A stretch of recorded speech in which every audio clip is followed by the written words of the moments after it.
Pertama itu Passion. ada lain ya, passion. Kedua itu karir.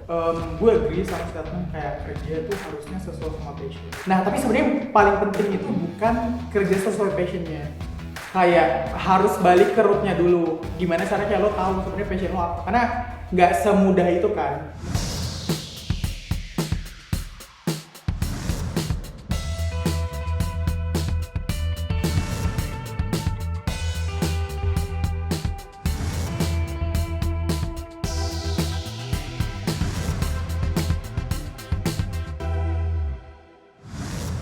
Halo, nama gue Mega.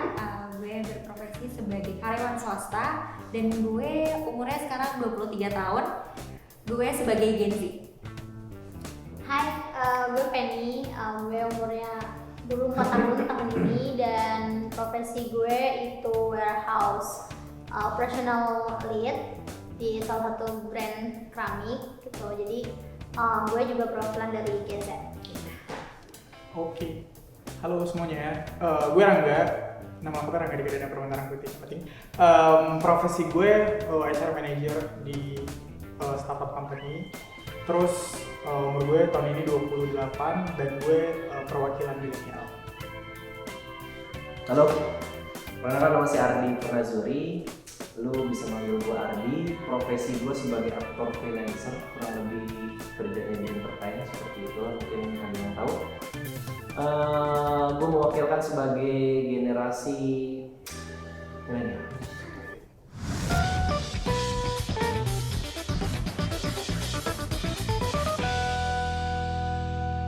Oke. Boleh langsung dijawab? Mungkin dari gue dulu ya. Kalau dari gue, sebenarnya dari awal gue kerja sampai sekarang tuh berubah-ubah. Waktu awal kerja kayak gue mikir, oh ya udah yang penting gajinya nggak harus besar tapi match sama responsibility-nya. Tapi currently karena kayak gue sempat ngerasain transisi kayak dari dunia yang kerjanya harus ke kantor sampai yang kayak jadi fleksibel karena pandemic. Itu di tahun ini kalau misalnya kayak gue punya pilihan, gue akan pilih company yang kayak mana yang akan gue masukin. Itu yang kayak ngasih fleksibilitas dulu sih nomor satu, karena fleksibilitas tuh adalah segalanya. Jadi kayak ultimate way kayak buat kita bisa dapat work life balance sebenarnya ya flexibility. Karena gue kayak ngerasain sebelum pandemi tuh misalnya kayak jalan ke kantor, kalau dalam versi yang fleksibel kita kerja dari rumah itu kan nggak perlu ada waktu yang kepake buat mandi, buat macet-macet di jalanan, yang mana kayak mungkin in average kayak orang bakal ngabisin 3-5 jam kali ya buat pulang pergi ke kantor. Tapi setelah ada pandemi kayak gue bahkan kayak cuma punya zero time kayak buat preps ke kerjaan, karena kayak gue bangun jam 8.55, jam 9 gue bisa langsung kerja Bener-bener. tanpa preparation, dan at some point itu bikin kayak gue jadi lebih produktif dan output yang gue kasih ke company pun jauh lebih banyak kalau misalnya kita bicara tentang performance appraisal ya. Jadi kayak dari gue priority gue adalah flexibility. Relate sih jujur, aku juga sama ya kayak Angga gitu. Soalnya aku tuh ya memang kalau impian aku sebenarnya itu work life balance pasti gitu ya. Kayak aku tuh pengen tetap bekerja tapi juga pengen bisa liburan gitu kan, pengen bisa bahagiain keluarga, teman-teman gitu, hangout segala macem, pengen gitu. Makanya aku juga ngerasa beruntung tuh pas ada pandemic tuh sebenarnya dampak positifnya tuh ada banget loh gitu. Kayak sampai sekarang aja tuh ada working arrangement hybrid yang dulunya tuh nggak ada kan, setiap hari WFO, setiap hari harus pakai transum gitu. Tapi semenjak udah ada setelah pandemi itu, akhirnya sampai sekarang kantor aku pun masih hybrid gitu. Yang mana dalam seminggu tuh aku ke kantor paling cuma 3 kali, sisanya ya udah bisa di rumah gitu. Dan memang spare time-nya jadi lebih banyak gitu kan, untuk keluarga bisa, udah gitu untuk ketemu teman-teman juga bisa gitu. Jadi nggak yang makan banyak waktu gitu sih. Tuh, itu juga sebenarnya salah satu impian aku yang mungkin sekarang sedang terwujud dan akan aku wujudkan lebih lagi ya gitu. Karena ya siapa yang nggak mau sih gitu punya gaji gede, fleksibel gitu kan. Kalau bisa WFH setiap hari sih pengennya WFH ya gitu. Gen Z banget ya itu. Gen Z Kalau kita tuh, kalau gue sendiri ya kayak ngerasanya lebih pertama motivasi kerja adalah nyari duit.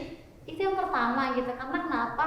Balik lagi gue kayak sandwich generation yang which is harus nyari uang yang banyak gitu kan buat keluarga juga gitu. Jadi kayak fleksibilitas juga oke, tapi itu mungkin poin kedua sih kalau dari gue motivasi gue kerja, karena dari awal ketika setelah gue lulus tuh bener kayak gue emang ambisius banget nyari kerja, emang karena gue butuh duit gitu loh. Jadi kayak apa ya, semua harus kita hadapkan dengan uang, semua harus ada uangnya. Kita mau liburan, uang, ya kan? Kita mau benerin muka, uang. Kita mau beli make up juga uang gitu. Bahkan kita parkir aja pakai uang gitu loh. Jadi kayak motivasi pertama mau kerja tuh ya karena mau nyari duit sih gitu. Karena itu tuh sekarang kuncinya dunia, enggak sih gitu. Kita harus mengakui itu semua, kayak itu tuh kuncinya dunia banget. Kayak lo nggak punya duit, lo nggak bisa apa-apa gitu. Dan kalau fleksibilitas kenapa ditaruh nomor 2? Karena menurut gue kayak jadi makin gue orang mageran banget. Kalau misalnya dihadapkan dengan kerjaan yang nggak harus ke kantor, makin mager sih, makin nolep. Jadi kayak mau keluar juga, aduh, udah kena panas dikit meleleh kayak Putri Lilin gitu sih. Kalau gua itu Nggak fleksibel, betul, ya. ya pertama itu Passion. ada lain, ya passion. Kedua udah pasti nih. Fleksibilitas nomor 3, kedua itu karir. Ketiga fleksibilitas, baru terakhir baru uang. Nanti kalau misalkan passion udah kita rasakan, udah kita milikin, karir bakal mengikuti. Karir, setelah karir tadi apa, ke fleksibilitas itu nomor 3. Kenapa? Semakin lo terkenal semakin. Iya, bisa fleksibilitas lah, kita bisa mengaturnya. Yang terakhir uang, yang keempat. Karir kita udah dapetin, fleksibilitas kita udah dapetin, nanti uang bakal mengikuti. Gimana jam terbang kita, keuangan itu bakal mengikuti apa perjuangan kita selagi itu passion kita gitu. Tapi kalau memaksakan karena bukan passion kita, uang yang seberapa gede pun bakal habis sia-sia. Menarik ya. Menarik sih.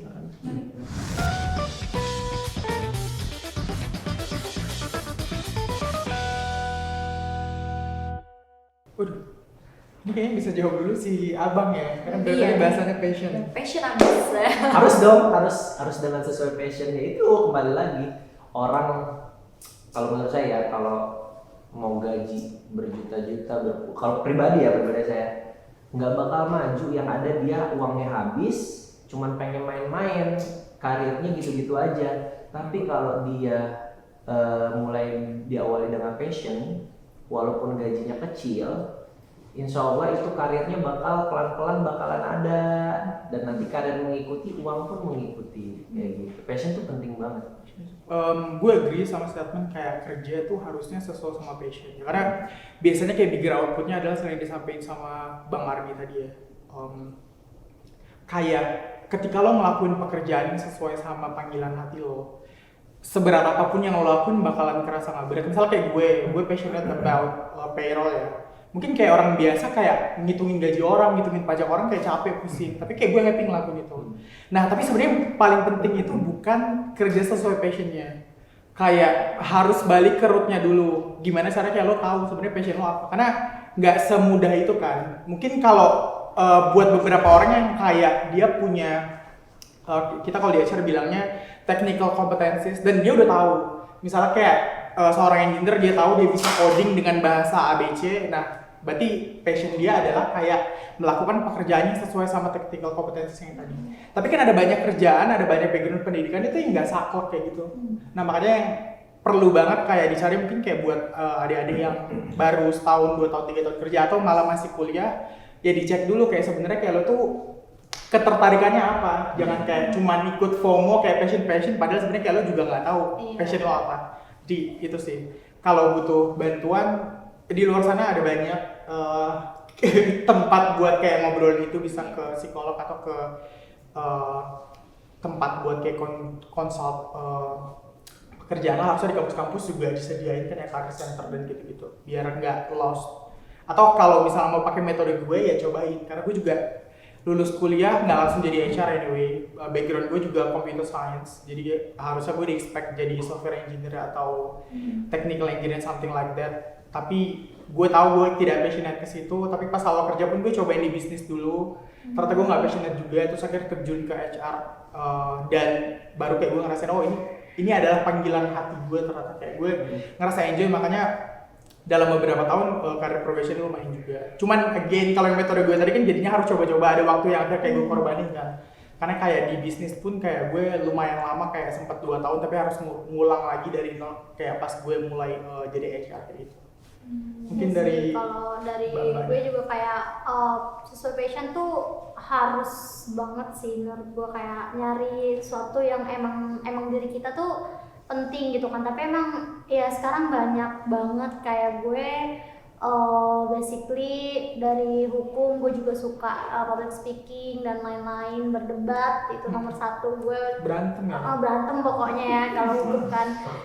Tapi pas sekarang gue kerja di warehouse gitu, jadi lead tuh cukup ada relate, tapi mungkin nggak serelate itu gitu ya. Tapi memang gue emang bener Kak, gue tuh bener belum nemu banget loh kayak passion gue tuh maunya di mana. Gue tuh pengen kerja di, gue juga pengen tetap nyari yang lain gitu, kerja yang emang sesuai dengan passion gue banget, yang pokoknya tuh gue bener-bener menurut gue ini harus digunakan gitu loh. Kalau itu kan kalau misalnya kita jadi warehouse tuh kayak ngarahin kayak gitu-gitu kan. Kalau ini tuh gue bener-bener harus gue ngomong, gue harus bertemu dengan orang, gue harus bener-bener kayak negotiation with someone gitu kan. Jadi kayak sesuai passion tuh emang bener-bener harus banget, apalagi kayak umur-umur kita yang baru-baru gini ya, kayak maunya di zona nyaman aja deh gue deh. Pokoknya kalau gue udah bisa nyanyi, udah gue mau kerjanya di situ aja kayak gitu. Karena balik lagi ya, kalau udah nggak sesuai passion, kerjaan juga jadi kayak berantakan, mood jadi hancur, terus relasi sama orang juga jadi nggak enak. Karena emang gimana ya, kalau kita udah nggak niat di situnya tuh udah susah sih menurut gue gitu. Jadi kita kerja juga kayak cuma, ya gue datang, yang penting gue absen, kerja gue selesai udah pulang gitu. Jadi kayak nggak ada hikmah yang kita ambil juga gitu loh. Gitu sih. Semangat, kurang ambisi gitu.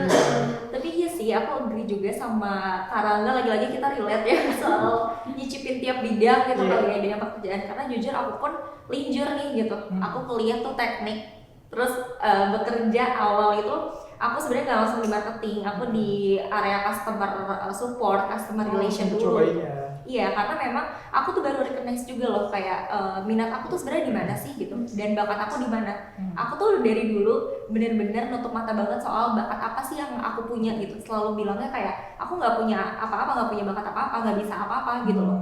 Karena apa? Karena memang nggak di guide gitu loh, dan aku pun bingung ini mau nyari jalannya kemana dulu ya. Apalagi FOMO-nya ketika ngelihat orang-orang udah maju selangkah, 2 langkah, 3 langkah lebih maju dari aku gitu loh. Jadi kayak ngerasa FOMO nih, gue harus kayak dia juga gitu kan. Tapi emang Gen Z tuh Kak, lemahnya susah banget. FOMO-nya tuh tinggi banget. Kayak lo bener kayak lo terima deh kalau misalnya lo emang bisa nyanyi, ya udah bisa nyanyi itu. Tapi kalau lihat orang kayak, jadi udah Iya.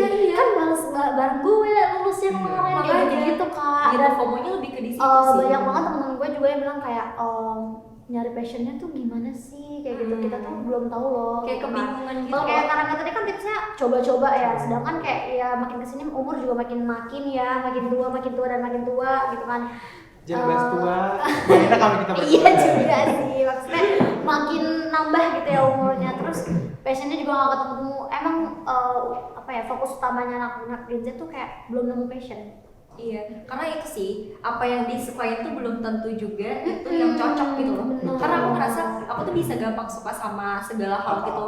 Makanya aku sebenarnya bisa dikatakan orang yang gak punya hobi. Karena apa? Karena semua tuh suka, ya semua tuh bisa aku lakuin gitu loh. Cuman memang kendalanya di situ, kayak semua yang disuka belum tentu cocok. Kayak makanya aku cobalah di area customer ini cocok sih gitu, karena aku memang suka berkutat sama orang-orang gitu kan. Terus pindah lagi ke marketing, ternyata lebih lingkupannya lebih luas lagi. Ternyata ini yang lebih cocok lagi gitu. Cuman nggak menutup kemungkinan ketika aku nanti aku mencicipi hal lain lagi, ternyata ini lebih fit in lagi gitu. Jadi itu sih kadang juga ada insecurity di aku juga sih, kayak orang-orang tuh cepet banget majunya apa karena dia tuh dari awal fokus ya ke satu hal aja gitu. Sedangkan aku yang berpindah-pindah, yang bisa dibilang generalis gitu ya. Ini tuh kayak ya udah jadinya tuh kayak cuma numpang lewat doang nih di bidang A, B, C, D gitu.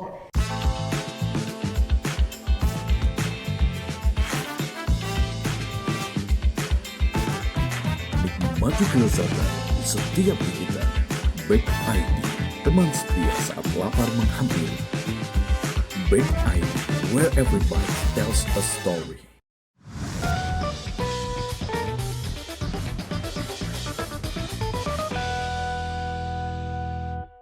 Oke, mungkin dari gue lagi karena masih menyambung.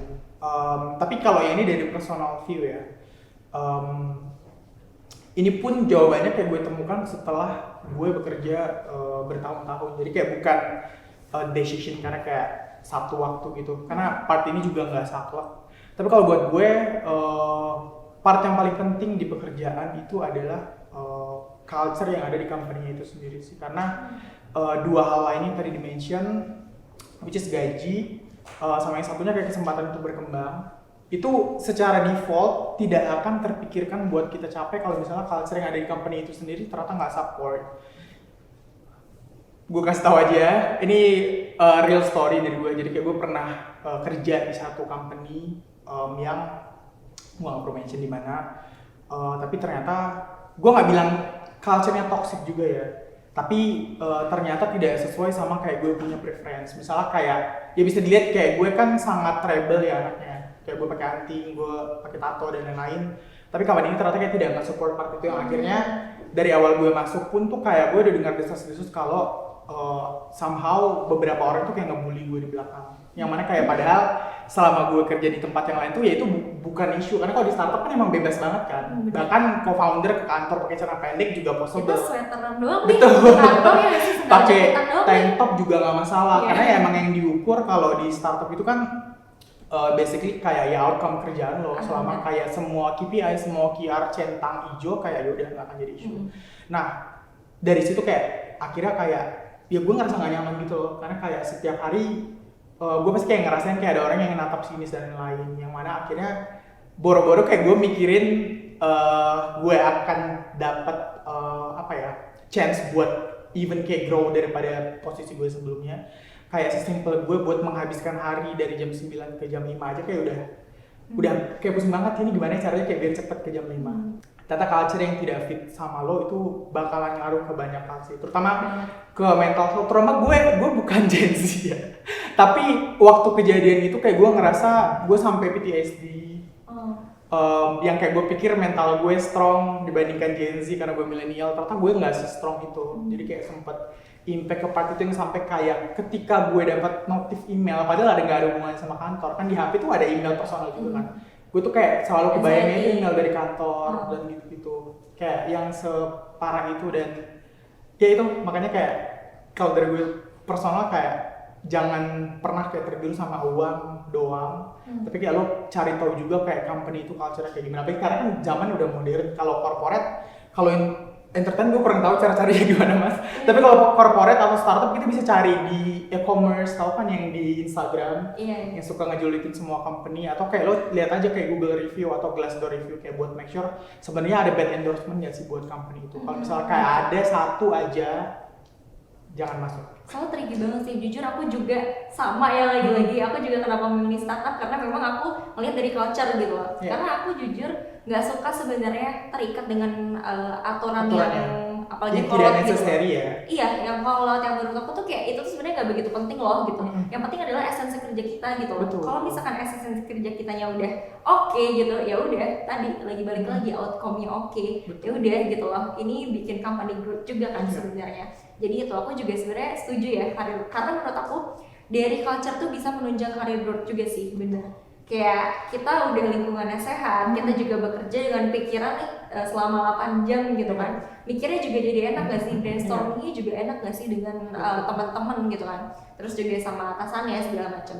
Terus juga aku jujur ngejar karir growth banget ya, aku pengen enhance karir lebih tinggi lagi. Makanya aku butuh didukung dari segi culture dulu sih gitu.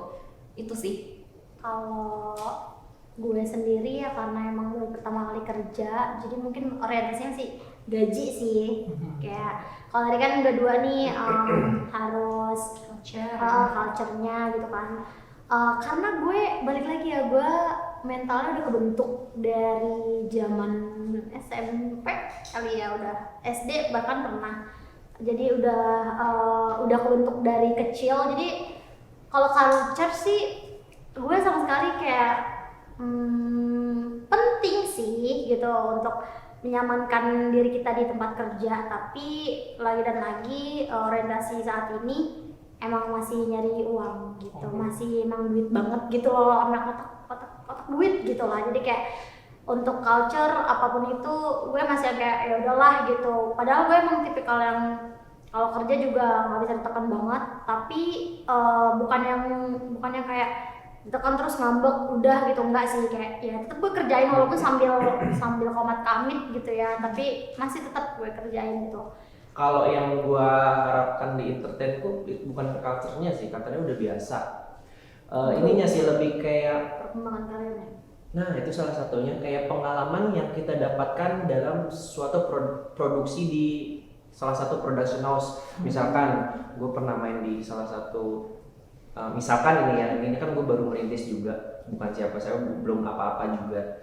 Jadi kalau misalkan Udah banyak pengalaman. kalau misalkan ya ada kita dapat, oh nih anak pernah main sama kita nih, jadi karakter Bram atau salah satu tokoh kuat di production house. Semakin kita mendapatkan banyak peran kuat di salah satu production house, kita kumpulin dijadikan satu portofolio, itu semakin gampang kita mendapatkan produksi film di selanjutnya. Gitu. Jadi yang gua Sebenarnya sama sih ya. iya. Tipenya. Untuk kayak masalah keuangan kembali lagi, makanya karir dulu awalnya nih kalau di entertain tuh. Visual entertainment. Pengalamannya dulu yang dibutuhkan. Gitu.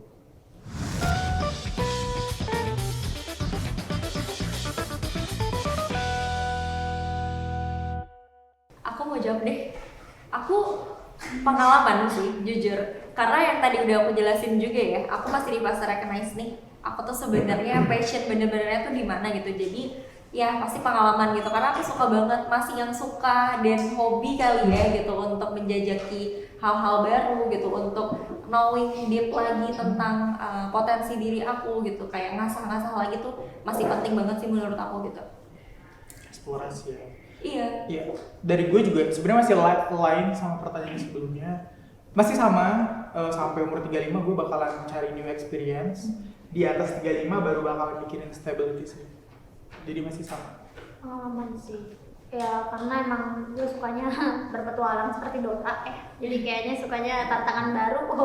Itu sangat menarik gitu. Jadi kayak pengalaman baru, tantangan baru, lingkungan kerja baru, semua hal yang baru tuh menurut gue agak lebih, gue aja jadi kayak terpacu sendiri gitu, kayak oh ternyata kayak gini ya, oh ternyata kayak gini, oh ternyata kalau misalnya di perusahaan itu kayak gini-gini. Jadi kita juga punya perbandingan sih, kayak compare kayak oh kalau misalnya di startup kayak gini nih, kalau misalnya di perusahaan yang gede kayak gini nih, tapi kalau di startup tuh anaknya kayak gini loh gitu, tapi kalau di company yang besar tuh kayak gini kayak gitu. Jadi lebih apa ya, nge-compare something tuh menarik aja sih menurut gue gitu. Jadi kayak pengalaman baru tuh the best. Dan gak di situ-situ aja jadinya Iya, ya jadi kan? kayak kita juga punya banyak banget hal yang bisa kita sharing ke temen-temen juga gitu. Karena mereka kayak Gen Z kan sekarang maunya tuh ya udah satu-satu aja, mereka tuh maunya satu aja. Temen-temen gue sekarang tapi gitu ya, jarang banget yang kayak udah sih lu udah enak juga kerjanya, Udah udah di situ nyaman aja. gitu. Nggak bisa sih kalau gue, kayak Harus. gue lebih kayak justru gue nggak malu untuk mulai dari bawah lagi, karena gue tuh gue bisa mengeksplor lebih jauh lagi sih diri gue, karena aku juga belum tahu ya passion gue di mana juga. Balik lagi ke Mega juga sama, passion tuh belum ketahuan banget, walaupun sebenarnya gue udah yakin nih gue di sini, tapi kan kita nggak ada yang tahu ya 2-3 tahun ke depan, 5 tahun ke depan kita akan seperti apa gitu kan. Jadi kayak makin banyak pengalaman, makin banyak hal yang di compare, makin tahu kita oh ternyata gue selama ini petualangan gue yang panjang ini, oh ternyata gue emang ceknya di sini. Iya. Masih selagi masih muda ya. Iyalah. Kalau udah tua nanti susah kan. Mau nyoba-nyoba. Lagi perempuan. Iya, itu lagi ya. Sebelum nikah kalau bisa udah menjajaki semua industri deh. Belum menjadi ibu yang menggendong anak. Iya. Bapak juga gendong. Iya, sama aja. Iya ya. Iya sama loh. Ntar nggak ada update story kalau nggak gendong anak. Iya, terus viral di X gitu. Suami apaan gitu.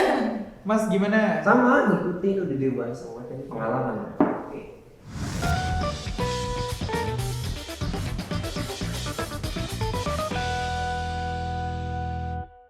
Sering sih kalau itu ya. Kalau ditanya bentrok beda pendapat itu sering banget. Tapi ya profesional gitu, urusan kerjaan di luar itu ya gue tetap hahi aja gitu. Tapi di tempat kerja ya tetap gue as leader warehouse, dia juga leader penjualan. Jadi tetap, apalagi kayak ya pokoknya kalau masuk di corporate yang jual beli barang itu gudang sama warehouse dengan penjualan tuh paling sering clash gitu, paling sering gitu. Tapi iya sih, jujur aku juga ngerasain clash of generation-nya tuh ada banget ya. Walaupun bisa dibilang kalau sama boomer nggak sering, tapi pernah ya. Dan sama early millennial sih. Kalau latest millennial menurut aku udah ke Gen Z-an, jadi ya kita udah satu suara sepakat gitu. Tapi kalau misalkan yang early millennial sampai ke boomers, aku ngerasain lebih ke mindset sih gitu. Gen Z tuh cenderung ingin banyak perubahan gitu loh. Karena dia kan suka bereksplor. Jadi dia mendapatkan ide baru, inovasi yang wah cemerlang gitu kan. Dia bawa nih, kita diskusi kayak ayo kita rubah segala macam gitu.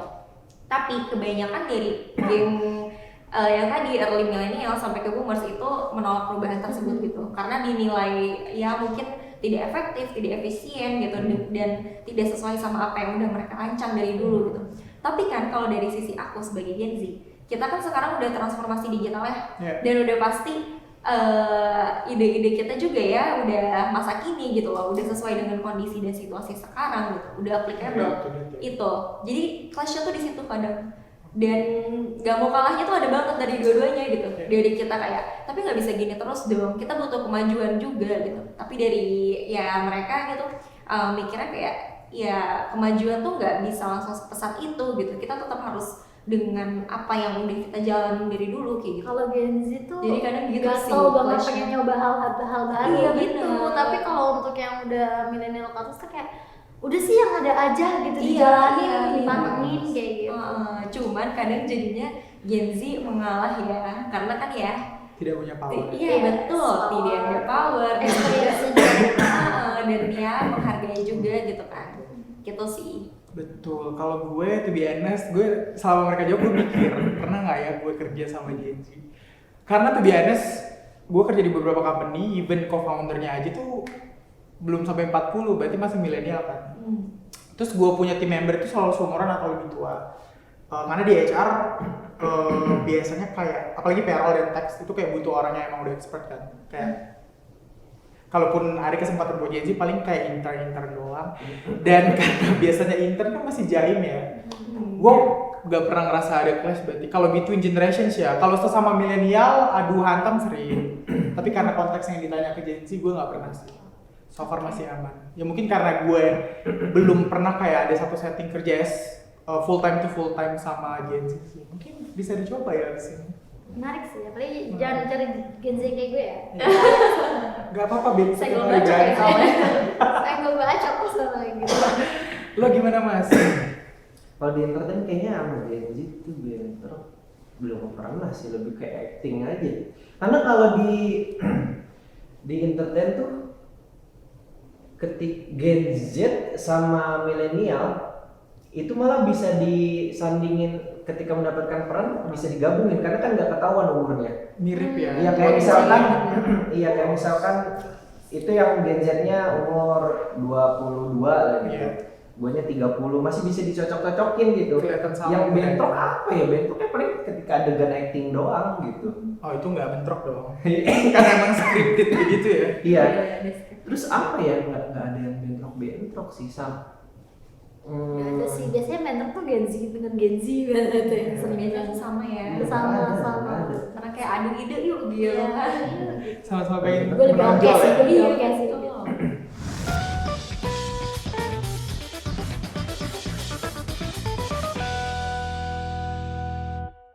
Oke, dari gue yang tidak pernah kelas sama boomer ataupun Gen Z, paling harapannya ya sebenarnya ini kayak basic ya, nanya ke siapapun kayak how to resolve kayak anything yang mungkin pops up along the way, nggak cuma di kerja, di personal, ya mungkin yang jadi isu kenapa ada gap antar generasi itu biasanya karena tidak ada direct communication between the two kan.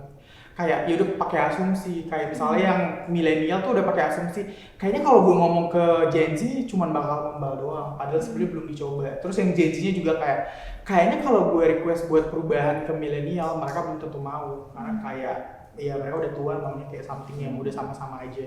Nah mungkin kayak gap-gap itu yang kayak coba diambrukin, jadi kayak kayak instead of like picturing something yang kayak very scary in your mindset, kayak coba spill it out aja sih, kayak ngobrol, karena yang ngobrol won't hurt anyway.